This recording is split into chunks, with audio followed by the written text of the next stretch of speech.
masses have little, while the few have more than ever before. Consider the following lines from our preamble to the IWW Constitution. So long as hunger and want are found amongst the millions of the working people, and the few who make up the employing class have all the good things of life, there shall be no peace.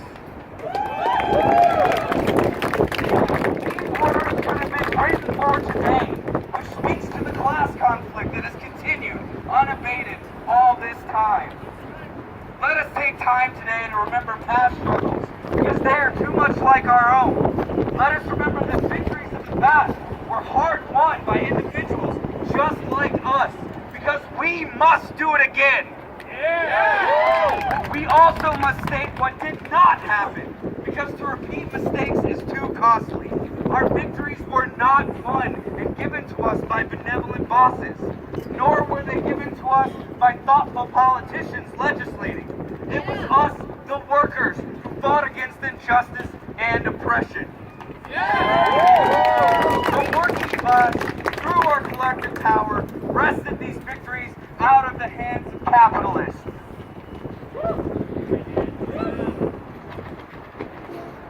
The first May Day celebration in 1881 saw more than 300,000 workers and 13,000 businesses across the United States walk off their jobs. This was not only celebration, but a strike. A strike for the 8-hour workday. Of course, this was not won easily or cheaply. The first May Day strike of 1886 resulted in 8 organizers being arrested for a bomb that was thrown at Haymarket Square in Chicago, the epicenter of the 8-hour workday struggle. Even though only 3 of the organizers had even stepped foot in Haymarket Square, all 8 were convicted in a gross injustice carried out by the state. 4 of them were later hanged, and a 5th died in jail. Yet, despite this cost in human lives, the struggle continued with hundreds of thousands of workers resisting and fighting, and they won! They won an 8-hour day. This, of course, is only one such fight, one that is so strongly tied to May Day. The working class has fought and won many battles. We've also lost many battles. But those struggles continue and will not cease until we have created a new world. Today, we are remembering these working class struggles of the past. Not so we can admire them nostalgically, not so that we can sing their eulogy, but to use these struggles, these victories, and defeats as the foundation for that continued resistance. And continue we must. The gains of the past are being eroded. The 8-hour day that was won with the blood of many now only applies to the few.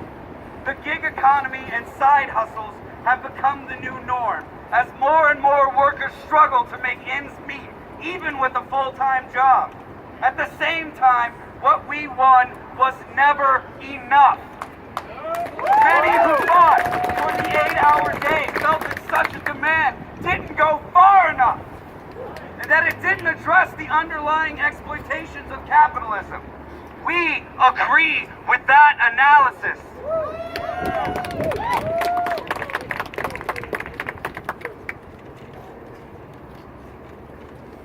As the preamble to the IWW Constitution states, instead of the conservative motto, a fair day's work, or fair day's wage for a fair day's work, we must inscribe on our banner the revolutionary watchword, abolition of the wage system.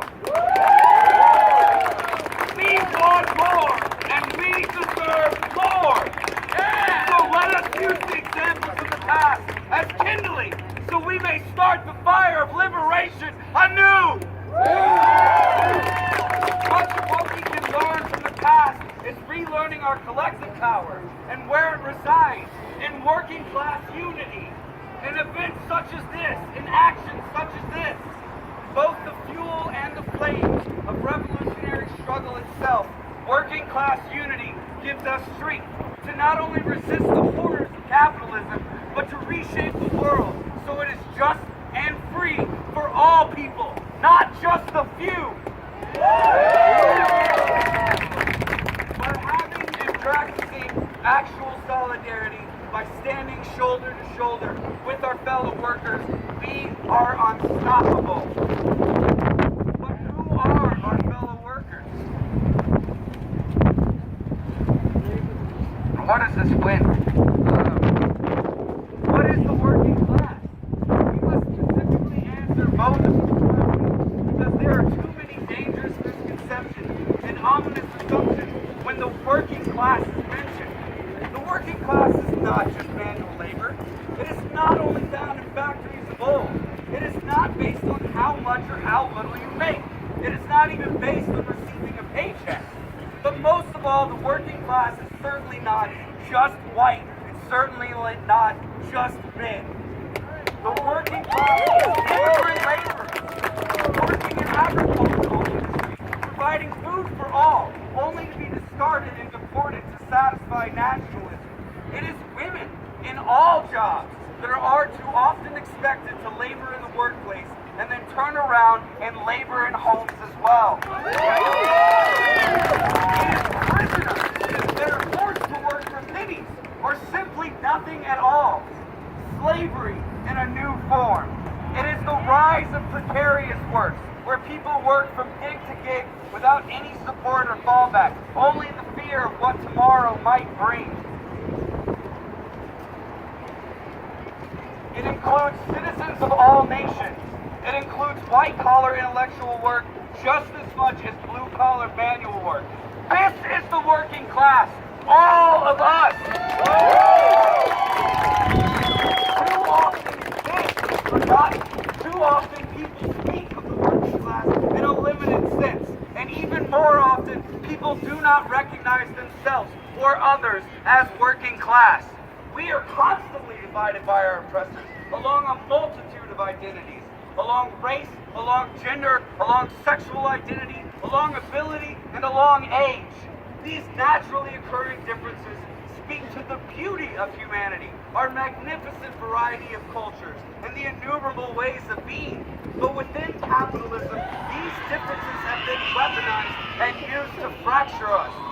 They are used to obscure both our shared plight and our common needs. We must remember that your liberation and my liberation and all of our liberation is intertwined. My liberation is dependent on your liberation. We, the industrial workers of the world, know this truth well. It has been our watchword, our guiding principle over this past century. An injury to one is an injury to all. It is not enough to recognize that we are in the same situation, that all of us here are working class folks. We must start acting together, working together, protecting and helping each other. We must live our solidarity and fight for one another.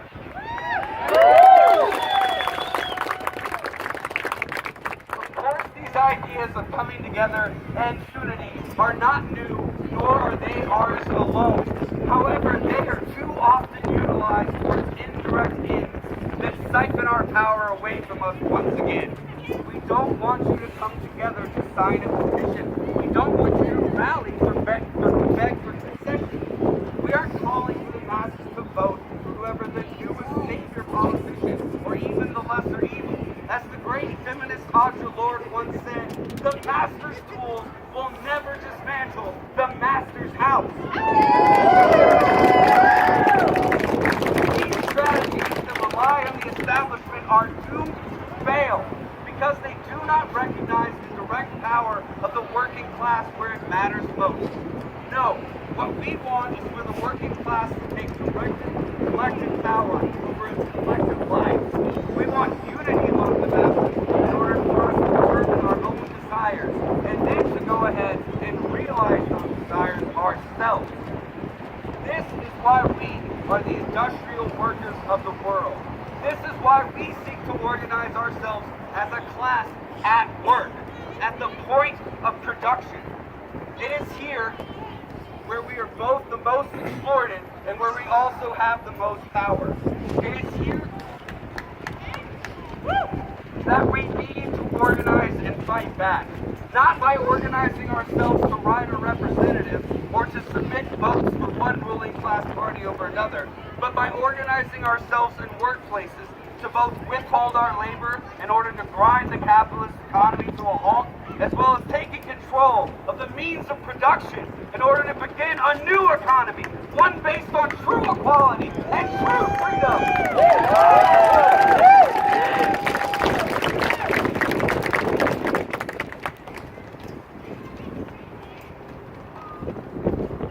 Again, we must also not forget about how other systems of oppression compound class exploitation, and how these are broader than the workplace. It has become necessary to respond to oppression in the community as well. As a movement, as a class, we need to develop rapid response networks, sanctuary spaces, and other forms of community self-defense. We must fight where we stand, both in our workplaces and in our communities. Towards these ends, IWW is working around the globe, organizing wherever we are. Our focus is worker control and self-management throughout all industries and communities. We are service workers, building solidarity and unionism at coffee shops and diners. We are prisoners, striking to end both mass incarceration and the new slavery that exists within it. We are teachers and students, creating sanctuaries for all people from all nations out of our schools.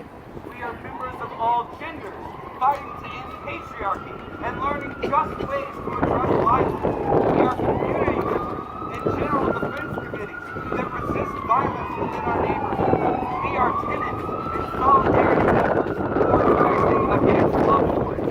And we want you to join us. We in the IWW don't want to fight for you. Instead, we want to fight with you. It may seem daunting, and it is.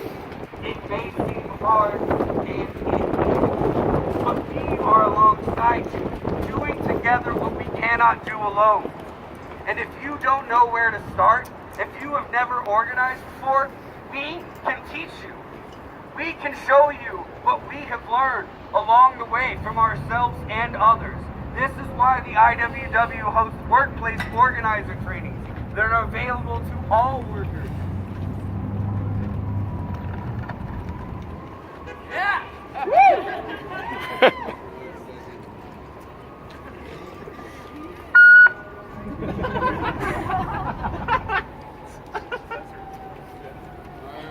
Wing it!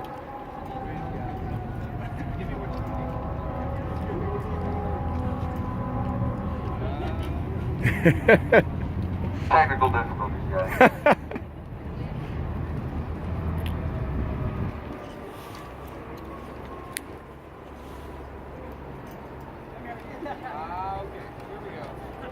I'm back on track, guys. Here in Denver, we will be hosting one of these trainings in a few short weeks. On Saturday, May 27th and Sunday, May 28th, the Denver IWW will have our yearly organizer training. This is a 2-day, 8-hour workshop designed to teach workers how to begin organizing their workplace in order to empower themselves, address grievances, and achieve the changes they wish to see. In addition to our yearly organizer training, we in the Denver IWW are also developing smaller monthly workshops that fellow workers can use to organize both at work and in the community. During the breakout sessions today, we will be having one such workshop focused on identifying demands and potential steps to achieve them within your workplace. Thank you guys for showing up. And to close, let me read you the final paragraph to our IWW preamble. It is the historic mission of the working class to do away with capitalism. The army of production must be organized, not only for everyday struggle with capitalists, but also to carry on production when capitalism shall have been overthrown. By organizing industrially, we are forming the structure of the new society within the shell of the old. Thank you.